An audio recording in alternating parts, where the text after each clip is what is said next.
A biblical perspective on life, culture and current events. This is 2020 on Vision. Have you ever hesitated to share your faith, unsure of what to say, even afraid of rejection? Well, you might be encouraged you're not alone. And the team at Answers in Genesis in Australia have assembled an outstanding team for a special Easter evangelism training, and it's happening tonight and again next Tuesday night in the lead up to Easter. They're calling it the Epic Easter Challenge. Now, two guests to introduce us to in just a few moments. Mike Foster, who is the new Managing Director of Answers in Genesis in Australia. He's an evangelism leader, 15 years of experience training and directing street outreach teams in Queensland. Also joining us, Ben Price, an internationally known Christian entertainer. Ben also collaborates very closely with Ray Comfort from the Living Waters Ministry. And so just before we talk to these gentlemen, I think we've got a special endorsement for this program that's coming up, evangelism training tonight. Who have we got with an endorsement? You know what? It's so great, and what an honor this is. It really is, Neil. Such a huge, huge honor for you to be speaking to me right now. And I love Answers in Genesis. It's terrific, great organization, believe me, a fantastic group of people. And I love the book of Genesis. Probably my favorite book of the Bible would have to be Nehemiah, because he built a huge wall around Jerusalem. But I love God. He's protecting me. He saved me for such a time as this, when the bullet came whizzing past my ear, it clipped my ear, and the Secret Service it was quite confusing, because they said, Donald Duck. Donald Duck. I said, I love Donald Duck. He's fantastic. He's a great guy. But it's terrific to be here, and I love Easter. It's so fantastic. Such a great time, believe me. Hey, Ben Price, who is an internationally known Christian entertainer, and to hear those sorts of voices, I think you've got Donald Duck down pat. I can't be Donald Duck. Hey, Ben, what a great way to start a conversation like this, because what it tells me is this evangelism training that's starting tonight, and listeners can join in this online, isn't going to be all serious. There's going to be an entertaining dimension to it. And no doubt you'll be doing a few voices when you're doing this training tonight. Hey, come back to Mike Foster, who's the new Managing Director for Answers in Genesis in Australia. Hey, Mike, this looks like a very exciting program. I think listeners are going to really warm to it. What have you got planned?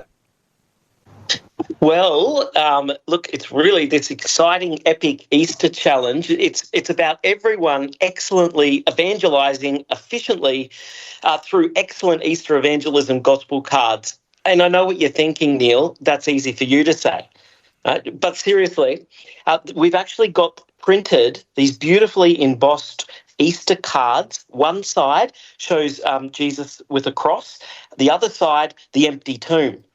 And the writing on it is just perfect for this time of year. It says, "Can someone rise from the dead?" And then it goes on to say, "Jesus does."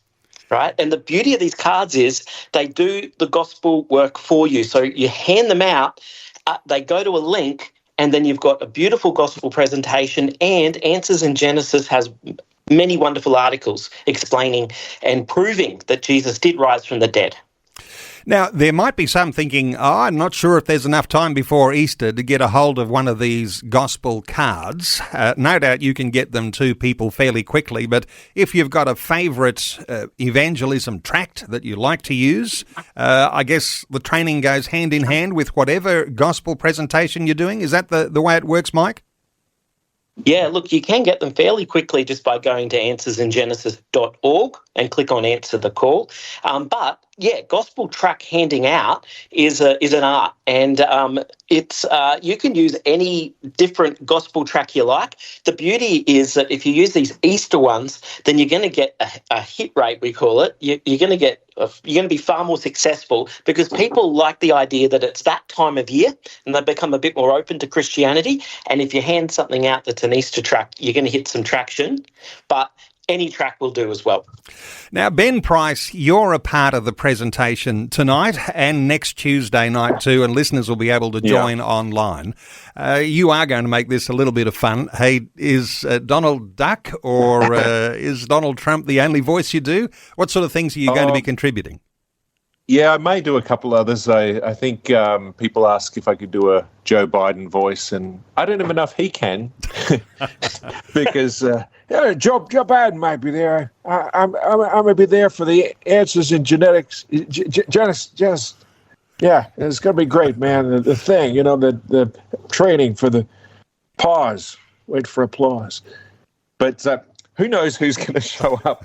I do like to have a bit of fun, which is kind of always an icebreaker when you are sharing the gospel. But I like to get people to overcome the fear. And I tell people that even though I've been on stage and entertained many people, when I first started handing out gospel tracts, I was so nervous because I wasn't used to doing it. And the more you do, the easier it becomes. It's like anything, like riding a bike. And when I first started riding a bike, I kept falling off, then I'd get back on, then fall off, and it was an exercise bike. But the more you do, literally it becomes so easy, and the tract really does it for you. But I think I said to someone today actually that the fear of doing it is that apprehension is worse than actually doing it. Most people that do it go, it's not that bad, because you think you're going to talk to someone and have to give this long-winded apologetic answer, which it's very rare, but it's more than likely someone just like you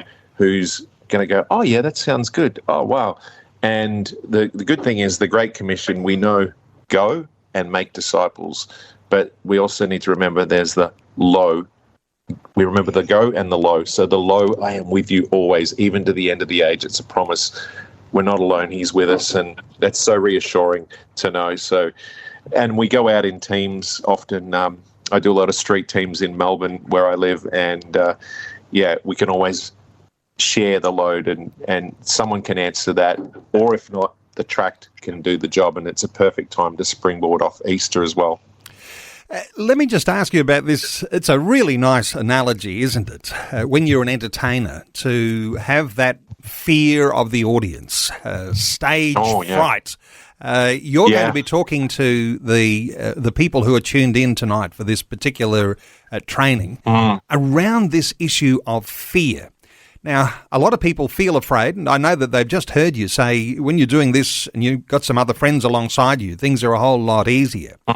But just taking that initial step, sometimes it's this thought that, well, this message is sophisticated. I've heard them talking about this, and there's a lot of dimensions to know here. Just getting started. What are your thoughts here about overcoming that fear by just stepping out of the boat and beginning to do something?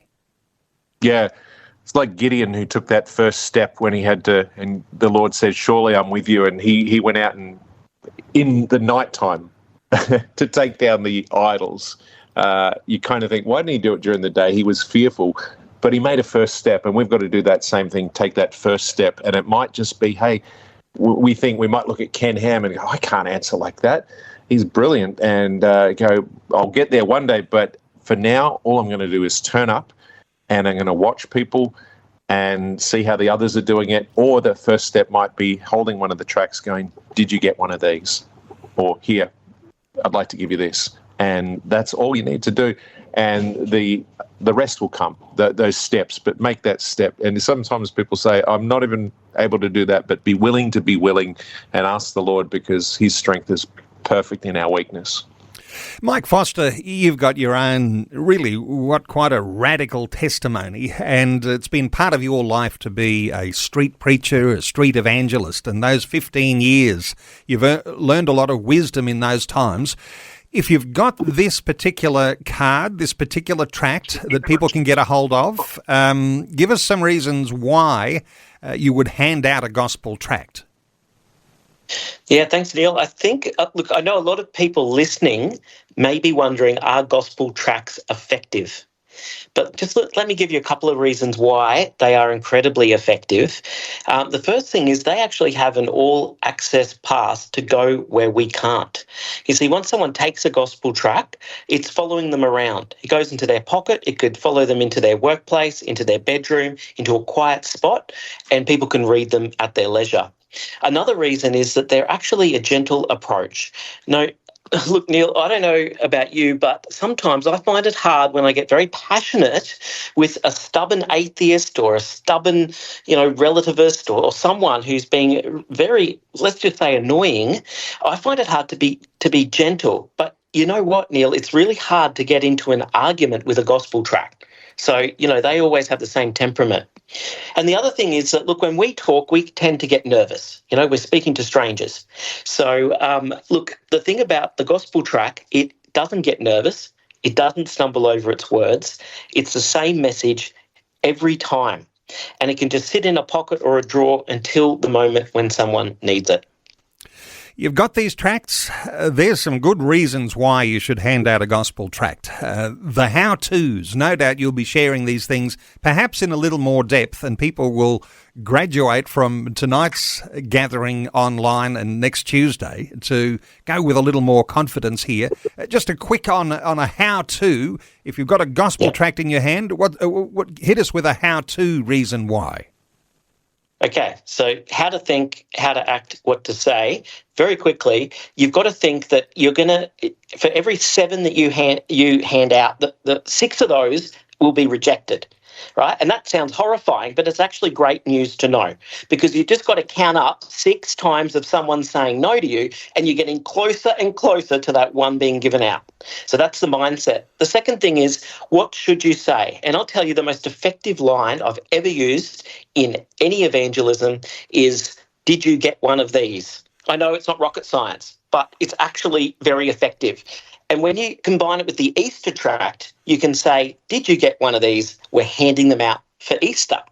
Okay. So the final thing is just, how do you do this? And very briefly, Neil, don't be nervous, or people will be nervous around you. They mirror you. The second thing, very, very important, sometimes I've looked at a young evangelist beside me as they're handing out a tract and they've got a look of horror on their face. Don't look horrified. They'll think you're handing out something horrible, and you're not. It's eternal life there in that tract. And the final thing, really simple, and this is a hot tip. This is gold. This was the moment of the night last week when we did the training. It's lean back a little when you hand it out and say, did you get one of these? Just watch how your percentages of handouts go. Lean back a bit, you're non-threatening, and for some reason, I don't know why, the lean back works, and we're trying to make it famous again here. Wonderful stuff, really good insight, and just beautifully encapsulated in this short time we've got to talk. Hey, before I give listeners the way to actually participate in tonight's, I guess you'd call it a webinar, an evangelism training. It's going to be happening next Tuesday night too, in the lead up to Easter. I wonder if there's any more endorsements for what's going on. Let's come to you, Ben Price. Any sort of, how might we just end this? Give us another endorsement from one of your characters. Well, this is Arnold here, and this is absolutely fantastic, because these guys, they're the real action heroes. I mean, they've got so much courage to get out there on the front line and hand it out, and it's not that bad. But I think Elon Musk is here as well. Really? Bring him in. Yeah. I mean, it's, right. Yeah. I think, that,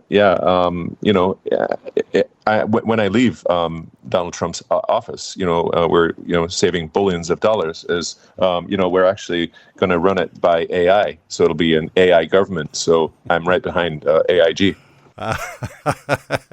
All right. AIG is the key in all of that. Answers in Genesis. So many of our listeners will know the Answers in Genesis outfit. They're one of the most effective evangelism and apologetics organisations in the world. Their Australian team has got this thing happening tonight and 7 p.m. Eastern Time. Tonight and 7 p.m. next Tuesday night. You might have nothing better to do than join into the most wonderfully entertaining and informative opportunity to learn about evangelism. You might want to get the whole family around your link for that. You'll be able to access how you can be a part of this web training at answersingenesis.org. That's answersingenesis.org, and the crack team assembled. And Mike Foster, Ben Price, and another name you'll know very well, Stu Miller, who founded Train to Proclaim. Answersingenesis.org, 7 o'clock tonight and 7 o'clock next Tuesday. Thank you so much to Ben. Thank you so much to Mike. All the best for the evangelism training. Thank you, Neil. Thank you, Neil. Thanks for taking time to listen to this audio on demand from Vision Christian Media. To find out more about us, go to vision.org.au.